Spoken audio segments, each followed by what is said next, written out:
Baik, bertemu dengan saya Romi Muhammad Ramdhani. Kali ini saya akan membahas hal apa saja yang perlu ataupun penting untuk disiapkan apabila Anda akan kuliah kerja lapangan. Rekaman presentasi ini sebenarnya saya tujukan untuk mahasiswa-mahasiswi bimbingan saya KKL. Tapi ya jelas tidak menutup kemungkinan Anda kampus di luar kampus tempat saya mengajar pun menyimak presentasi ini. Silakan saja.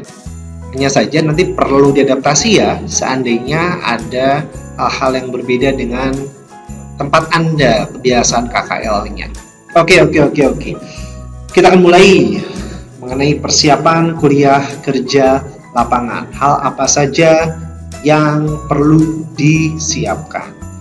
Yang pertama, kita akan membuat checklist ataupun list apa saja yang penting untuk dipersiapkan ketika Anda akan memulai KKL. Kadang beda ya istilah di tiap-tiap tempat ya, ada KKL, KKN, dan seterusnya. KKL ini kan biasanya tuh diadakan sekitar 2 bulan. Sebelum melaksanakan KKL, Anda persiapkan yang pertama, pemahaman Anda mengenai pedoman KKL. Cari ataupun minta. Seharusnya sih kampus akan memberi pedoman ini ketika ada pembekalan awal. Bila Anda tidak sempat hadir, tanyakan ke yang hadir itu yang dibicarakan apa saja atau mana pedoman Anda. Pedoman itu kunci. Karena semua role play-nya, semua yang akan dilaksanakan jalurnya berdasarkan pedoman ini. Nanti ketika Anda pun memberikan laporan pasti berdasarkan pedoman ini. Jadi ini mutlak Anda pahami. Oke, pedoman ini. Saya misal membimbing mahasiswa pun akan berdasarkan pedoman ini. Jadi pedoman ini wajib Anda pahami dan nanti implementasikan ke dalam laporan Anda. Kemudian yang perlu Anda pahami adalah cari laporan KKL yang sudah ada di kampus Anda. Kampus Anda pasti sudah cukup lama berdiri toh, nggak mungkin baru berapa bulan kan. Artinya sudah ada senior tingkatan Anda yang telah menyelesaikan KKL. Keselak nih ngomongnya. Pahami laporan KKL yang sudah ada. Maksudnya apa? Jadi Anda paham, Anda terbayang, oh iya idealnya nanti saya akan membuat laporan seperti ini. Biasanya Anda cari di perpus kampus. Anda baca-baca di tempat, ya.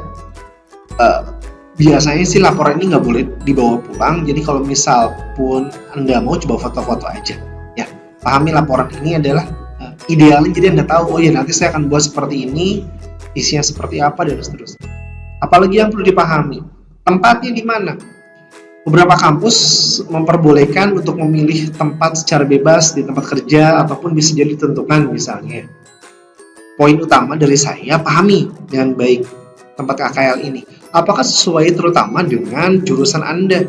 Misal Anda akan KKL jurusan administrasi bisnis, maka tentu saja yang perlu Anda pahami di tempat itu menjadi potensi adanya masalah yang bisa dibantu, ya kan? Ini adanya win-win solution kan ya, artinya ada manfaat bagi mahasiswa yang KKL dan juga tempat yang ditempati.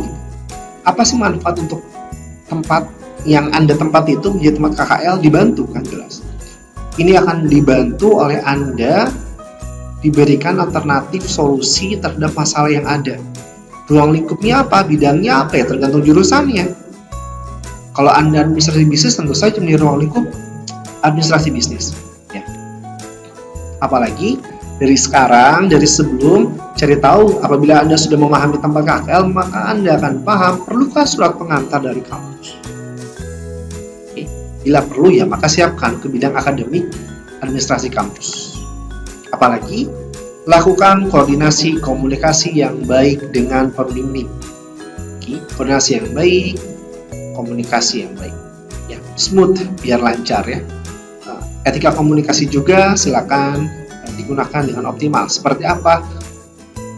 Hindari Anda melakukan misalnya ping-ping atau menulis PP terhadap dosen pembimbing Anda. Kurang pas Anda melakukan itu tentu saja.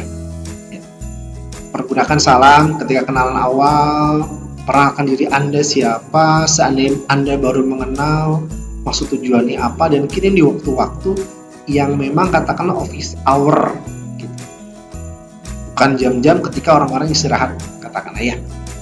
Persiapannya secara umum gitu, secara umum demikian persiapannya.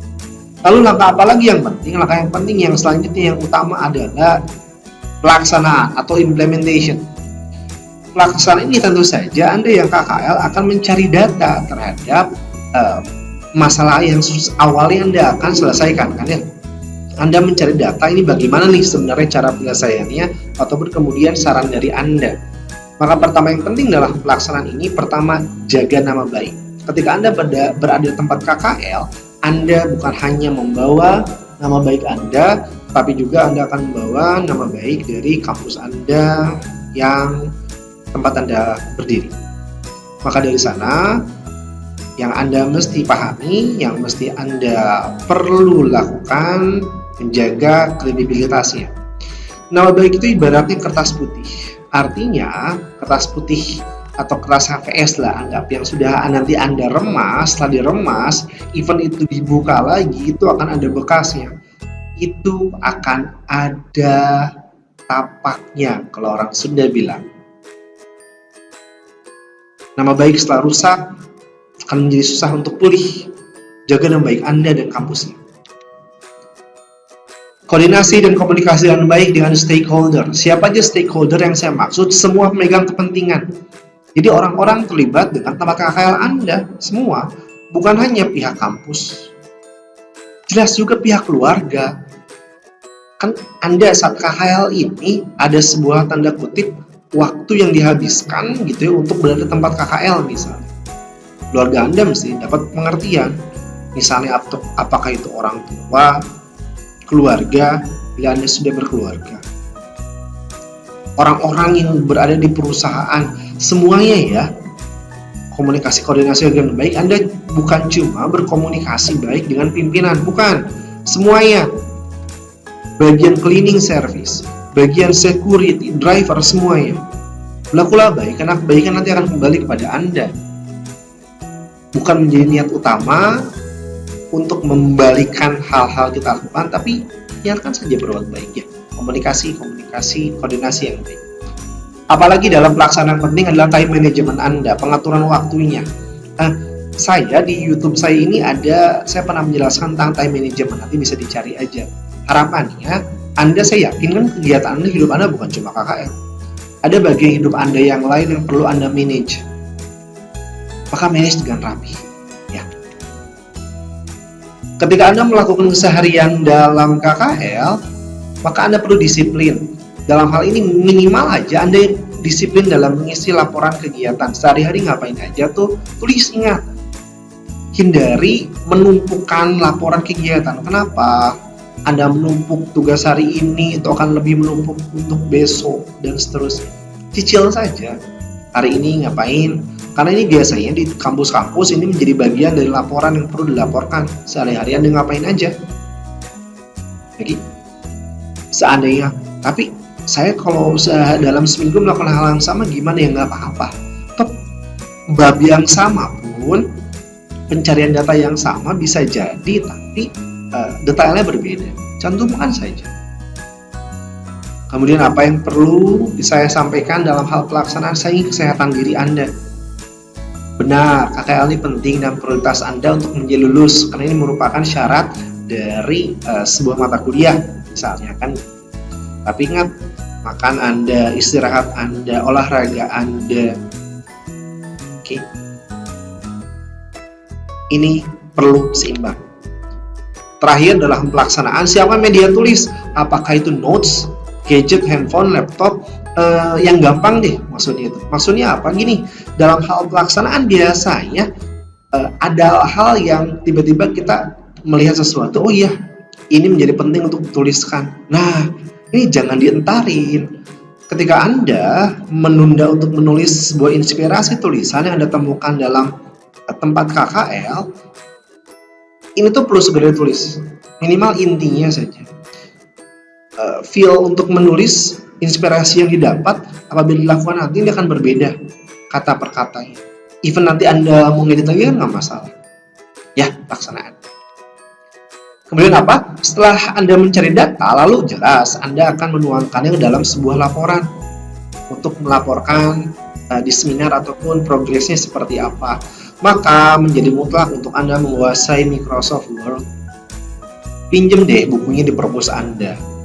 Atau bila Anda punya cukup mau browsing, cukup kuota, ada wifi, ya pahami dari sana. Tapi ini menjadi mutlak. Kenapa? Karena Anda harus mengatur header, footer, dan sebagainya yang tidak akan bisa Anda lakukan apabila Anda tidak memahami Microsoft Word. Dan dari sini saya tekankan, hindari meminta orang lain untuk mengerjakan laporan Anda. Kecuali nanti orang itu ngajari lagi ke Anda ya. Kenapa? Ketika Anda nanti pas hari H harus mempresentasikan laporan Anda dan diminta mengedit di tempat, Anda akan gelagapan apabila bukan Anda sendiri yang melakukan mengerjakannya. Anda akan bingung bagian mana disimpan di mana. Oke? Jadi saran terbaik dari saya, kerjakan sendiri, lakukan sendiri. Oke, kuasai Microsoft. Habis itu apa? Tentu saja, habis laporan itu dikerjakan, Anda akan mempresentasikan. Maka yang selanjutnya Anda kuasai adalah PowerPoint. Gimana sih cara menyusun PowerPoint yang baik? Lalu gimana ada seni dari presentasi yang baik? Oke, bagian ini nanti saya bisa share dari pengalaman saya dalam dunia komunikasi. Tapi ini penting karena bagaimana Anda mempresentasikan laporan ini menjadi bagian penilaian dari KKL Anda. Oke, itu yang bisa saya sampaikan secara umum dari apa saja pedoman dari KKL. Doa kelancaran terbaik untuk Anda mahasiswa-mahasiswi yang menyimak presentasi saya di kuliah kerja lapangan. Saya Romi Muhammad Ramdhani pamit. Terima kasih sudah mau menyimak. Wassalamualaikum warahmatullahi wabarakatuh.